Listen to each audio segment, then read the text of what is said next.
So hello friends and today I am shooting solar eclipse.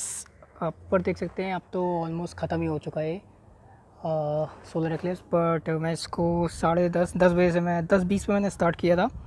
और आज date है, आज का डेट है, let me check the date first, I just forget the date. So 21 June 2020 का solar eclipse मैं click कर रहा हूँ अपना सोनी A7R III लेके। You can shoot with any camera body, ज़रूरी नहीं आपके पास फुल फ्रेम हो, आप कोई भी क्रॉप बॉडी, आप कोई भी इवन जो डिजी कैम्स होते हैं जो बड़े वाले जो होते हैं आपके पॉइंट एंड शूट जिसमें काफ़ी एक्स जूम होता है, वो भी यूज़ कर सकते हैं।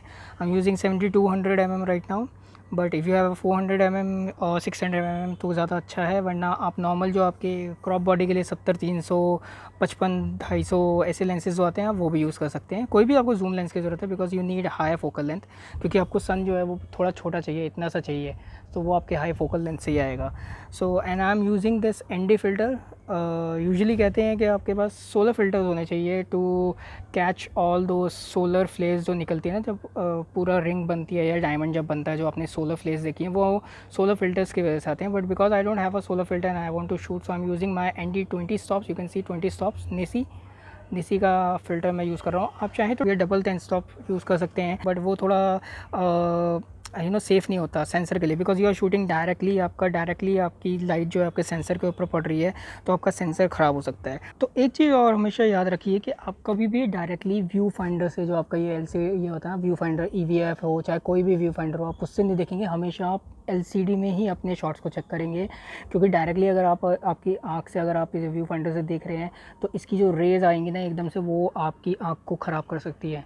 तो क्योंकि इसके अंदर ग्लासेस हैं, ऑब्वियसली लेंसेज के अंदर आपके ग्लासेस है, और आपके DSLR के अंदर मिरर भी होता है, तो जो लाइट रिफ्लेक्ट होती है सन की वो बहुत ज़्यादा शार्प हो जाती है। इट्स सेम लाइक जैसे हम बचपन में मैग्नीफाई ग्लास रख के कागज़ जलाते थे ना, it actually work like that. तो आप अगर डायरेक्टली देख रहे हैं और ऊपर से आप जूम लेंस यूज़ कर रहे हैं तो वो बहुत ज़्यादा पावरफुल हो जाती है लाइट, और वो डायरेक्टली जब आपकी आँखों के ऊपर पड़ती है आपकी आँख ख़राब कर सकती है। So if you are using ND filter तब भी आई विल सजेस्ट कि आप अवॉइड करिए। बट आप अगर आपके पास LCD है, so better if you shoot in LCD। So now I will tell you the settings, या फिर आप कैसे मैनुअल पे आप शूट कर सकते हैं। And yes, I am using square filters, because मैं स्क्वायर फिल्टर्स ही यूज़ करता हूँ अपने लैंडस्केप, लॉन्ग एक्सपोजर लैंडस्केप या वाटरस्केप्स के लिए भी। बट अगर आपके पास सर्कुलर फिल्टर्स भी हैं, आप सर्कुलर फिल्टर्स भी यूज़ कर सकते हैं। ज़रूरी नहीं आपके पास स्क्वायर फिल्टर्स ही हो, सिर्फ आपके लेंस के डायमीटर जितना आपके पास फिल्टर होना चाहिए। Now let's talk about the settings. So let me show you some shots if I can। अगर आपको इसमें दिखेगा, no I don't think so इसमें दिखेगा। चलिए नीचे चलते हैं, नीचे मैं आपको सेटिंग्स बताऊंगा। ओके, सो वन मोर थिंग, जो धीरे धीरे मेरे को चीज़ें याद आ रही है मैं आपको बता रहा हूँ। आप कोई भी UV फ़िल्टर या कोई भी एक्स्ट्रा फ़िल्टर आप इसके ऊपर यूज़ नहीं करेंगे। I have seen some people are shooting with a UV filter इस पर लगा के, जो आपके चीप ग्लासेस या UV फ़िल्टर्स होते हैं। एक्चुअली अगर आप वो यूज़ करेंगे तो यू कैन सी कि डिस्टेंस बहुत है इस नीचे वाले मिरर है उस पर और आपके फ़िल्टर के बीच में। So it will create a flare in your photograph, या फिर आपकी जो फोटोग्राफ्स है ना वो इतनी शार्प नहीं आएंगी। और specially when you are using ND filters, तो आई विल सजेस्ट कि आप कोई भी एक्स्ट्रा फ़िल्टर इसके ऊपर ना लगाएं, सिर्फ ND फ़िल्टर्स लगाएं। सो 200 mm से आपका इतना फ्रेम आएगा, और मैं आपको अगर आगे करके दिखाऊं अगर, तो let me go to the settings. तो कई बार आपके बादल भी आ जाते हैं, तो बादल के वक्त आपका एक्सपोजर ऑब्वियसली बहुत हाई जाएगा। जैसे आप देख सकते हैं 12000 ISO है मेरा, 2.8 है और 1/40 यूज़ कर रहा हूँ। लेकिन अगर मैं आगे जाऊँ जहाँ पे बिल्कुल विदाउट बादल, जहाँ पे मेरे पास शॉट मेरे को मिला है, तो आप अगर ये वाला शॉट देखें तो इसमें मैंने 640 ISO यूज़ किया है, f8 यूज़ किया है, प्लस 1/200 यूज़ किया, because I was using 200 mm। तो ऑब्वियसली आपको बिल्कुल भी शेक नहीं चाहिए इसमें, और इससे कम मैं जा नहीं सकता था। और अगर मैं इसको जूम करके दिखाऊं तो आप देख सकते हैं डिटेल्स आर नाइस, तो आपका बहुत सही आया है 200 mm पे, 200 mm प्लस f200 पे भी। तो मैं इसको इतना क्रॉप करके भी लगा सकता हूँ। अभी मेरे को इसको एडिट करना है, but this was my settings. 1/200 f8 and ISO 640। I was shooting on RAW because obviously you need to edit, plus I was shooting on manual। मैं पूरा मैनुअल ही शूट कर रहा था, बिकॉज आपकी ना बार बार सेटिंग चेंज हो रही है, because you are using ND filter. तो आपका अपर्चर प्रायोरिटी, शटर प्रायोरिटी पे आपका कैमरा एक्सपोजर्स नहीं ले पाएगा, करेक्ट एक्सपोज नहीं ले पाएगा। तो you have to shoot on manual, plus always check में कि हर वक्त आपको कैमरे के पास बैठना है। आप चाहें तो टाइम लैप्स पे लगा सकते हैं, मैंने टाइम लैप्स पे लगा दिया था, so that I don't need to shoot it again and again. जब मैंने 10:30 बजे जैसे स्टार्ट हुआ, एंड आई नो कि 12 बजे, एग्जैक्ट 12 बजे जो है आपका सबसे ज़्यादा हाई होगा सोलर एक्लिप्स। तो 10:30 से 11:30 बजे तक मैंने 30 सेकंड के इंटरवल पे शूट किया, क्योंकि बहुत धीरे धीरे बढ़ रहा था। लेकिन पीक टाइम जो आया था वो था 12 बजे। 12 बजे से 15 मिनट पहले तक, लाइक 11:45 पे मैंने अपना जो एक्सपोजर है, जो मैंने इंटरवल है वो 10 सेकेंड्स कर दिया था। और जब मेरा 12:55 हुए तो मैंने उसको 5 सेकेंड कर दिया, because I want to capture every moment.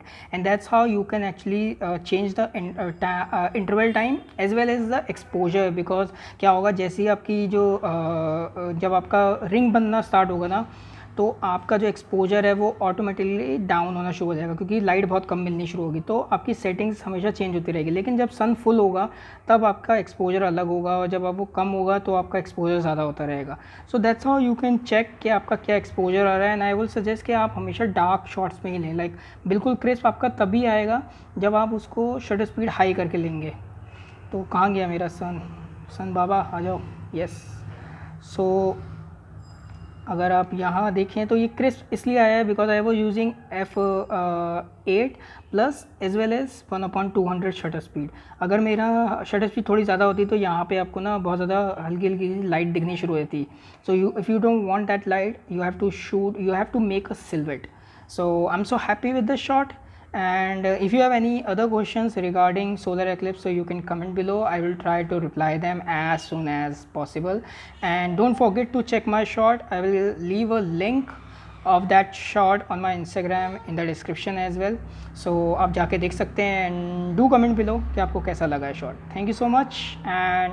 And before signing off, I want to tell you a very good app which I actually use to know कि when is the next solar eclipse, when is the next lunar eclipse, which is a very good app, and that is this Eclipse 2.0. I just love this app. Let me click it.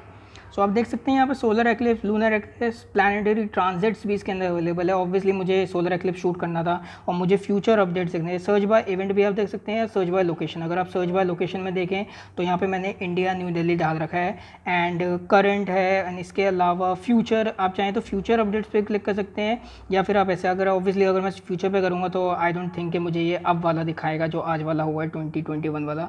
So yes, you can सी कि इसने 21 वाला गायब कर दिया, 2021 वाला। और अब ये आपको दिख रहा है नेक्स्ट जो जो सोलर एक्लिप्स होगा दिल्ली में, वो होगा 2022 में 25 अक्टूबर को। एंड अगर आप इस पर क्लिक करें तो यू कैन सी के सोलर एक्लिप्स स्टार्ट होगा 4:30 बजे, और ग्रेटेस्ट होगा वो 5:30 बजे, सबसे ज़्यादा हाईएस्ट जो होगा 5:30 बजे, और आपका एंड हो जाएगा 5:38 पे, बिकॉज उसके बाद सनसेट हो जाएगा। तो यहाँ पे बहुत सारी चीज़ें जो आप और चीज़ें भी देख सकते हैं। आप देख सकते हैं कि आपको दिखेगा कैसा है सोलर एक्लिप्स। अगर आपका सोलर एक्लिप्स ऐसा आ रहा है तो आपको कैसा कर्व दिखेगा, ये देखिए। So it actually tell you कि आपको कैसा सोलर एक्लिप्स दिखेगा। This is a very nice app, I just love this app, क्योंकि इसमें मेरे को आने वाले फ्यूचर के solar eclipse, lunar eclipse, even the transit, so many transits I can see. So you can download this app. इसका भी link मैं आपको डिस्क्रिप्शन में डाल दूंगा, and you can download and you can make your own next solar, lunar और any planetary transit shoot. So one more new update जो मुझे हमेशा से कन्फ्यूजन थी इससे पहले भी, इस सोलर एक्लिप्स शूट करने से पहले भी, कि क्या आप विदाउट सोलर फिल्टर या विदाउट एनी एनडी फिल्टर आप डायरेक्टली सोलर एक्लिप्स शूट कर सकते हैं या नहीं। So I posted a story on my Instagram and I asked people कि अगर किसी ने जूम लेंस या टेलीफोटो लेंस से without any filter, without any ND filter, without any solar filter अगर किसी ने शॉट लिए हैं तो they can share with me, and I will share their photographs on my YouTube video, so that other people can also know कि अगर उनके पास anti filter नहीं है, अगर उनके पास सोलर फिल्म्स नहीं है, अगर उनके पास एक्सरे फिल्म्स नहीं है, तो क्या वो शूट कर सकते हैं या नहीं। And I got dozen of DMs, काफ़ी लोगों ने विदाउट एनी फिल्टर फोटोग्राफ्स लिए हैं, but believe me that is not a safe method to click और सी अ सोलर एक्लिप्स। अगर आप without any solar filter, specially solar filters, and अगर आपके पास ND 16 स्टॉप्स या 20 स्टॉप्स भी है, अगर उनके बिना आप अगर शूट या व्यू फाइंडर से अपनी सोलर एक्लिप्स को देखते हैं तो वो आपकी आँख को बिल्कुल ख़राब कर सकते हैं। Believe me, we have seen so many cases when people are trying to capture solar eclipse without a solar filters, and उनकी आँख ख़राब हो गई है। Thanks to my friend Atish Aman for messaging me and telling me the things which I have told wrong in the last video. That's why I deleted that video and I re-edited that video to give right information. And also don't try to see a solar eclipse from X ray film, क्योंकि क्या होता है कि आप 4-5 x ray films लगा के भी अगर आप देख रहे हो सोलर एक्लिप्स को और हल्की सी भी लाइट उसकी लीक हो जाए तो आपकी जो आँख है वो ख़राब हो सकती है। सो आपकी आँख के ऊपर बहुत ज़्यादा रिस्क है। Better if you can buy a solar glasses are good. बहुत ही सस्ते सोलर ग्लासेस आते हैं ऑनलाइन और आप वो ख़रीद के रख सकते हैं, अपने बच्चों को दिखाने के लिए देख सकते हैं एंड आप एंजॉय कर सकते हैं solar eclipse. But please please please avoid to shoot या फिर व्यू फाइंडर से देखना सोलर एक्लिप्स को directly. And even if you are using ND filter 16 stops या 20 स्टॉप्स, तो don't give a long exposure, try to avoid give a long exposure, वरना it can damage your camera sensor. But अगर आप Google पे search मारे camera sensor damage after shooting solar eclipse without solar filter, तो आपको काफ़ी सारी ऐसी फोटोग्राफ मिलेंगी आपके कैमरा सेंसर्स की, आपके कैमरा कर्टन्स की, जो डैमेज हो गए हैं after shooting solar eclipse without a solar filter. Even PetaPixel पे भी अगर आप जाएँ तो पेटापिक्सल ने भी 2 ब्लॉग डाल रखे हैं इसके ऊपर कि क्या इफ़ेक्ट होता है आपके कैमरा सेंसर्स के ऊपर या कर्टन्स के ऊपर अगर आप विदाउट सोलर फिल्टर शूट करते हैं सोलर एक्लिप्स को। So yes, there is a risk shooting solar eclipse without solar filter as well. आपके सेंसर ख़राब हो सकते हैं, आपके कर्टन्स ख़राब हो सकते हैं, आपका लेंस ख़राब हो सकता है। सो shoot at your own risk. If possible, buy a ND filter, 20 stops ND filter. I would suggest if you are shooting to 20 stops would be recommended, या फिर आप अच्छे सोलर फिल्टर्स आप ख़रीद सकते हैं। अगर आप इंडिया में हैं और अगर आपको सोलर फिल्टर्स ख़रीदने हैं, अच्छे सोलर फिल्टर्स ख़रीदने हैं, तो आप तेजराज एंड कॉर्पोरेशन को कांटेक्ट कर सकते हैं। उनका नंबर आपको स्क्रीन पे अब दिख जाएगा, आप उनको डायरेक्टली कॉल कर सकते हैं, व्हाट्सअप कर सकते हैं। They are from Mumbai and उनके पास डिफरेंट साइज़ के सोलर फिल्टर्स अवेलेबल हैं। सो आई वुड सजेस्ट कि आप next time solar eclipse shoot करने से पहले सोलर फिल्टर्स ख़रीद लीजिए, क्योंकि रिस्क लेने से आपका कैमरा भी ख़राब हो सकता है। तो thank you so much guys for watching this video. I hope इस वीडियो से आपको हेल्प मिली हो कि कैसे आप सोलर एक्लिप्स शूट कर सकते हैं और क्या क्या चीज़ें आपको नेक्स्ट टाइम ध्यान रखनी है, क्या क्या चीज़ें आपको डायरेक्टली नहीं करनी है। Keep following me on Instagram for more upcoming travel and astro photograph. अगर आपको ये वीडियो पसंद आई है तो थम्स अप दे दीजिए and please share this video with your friends. Stay at home and be safe.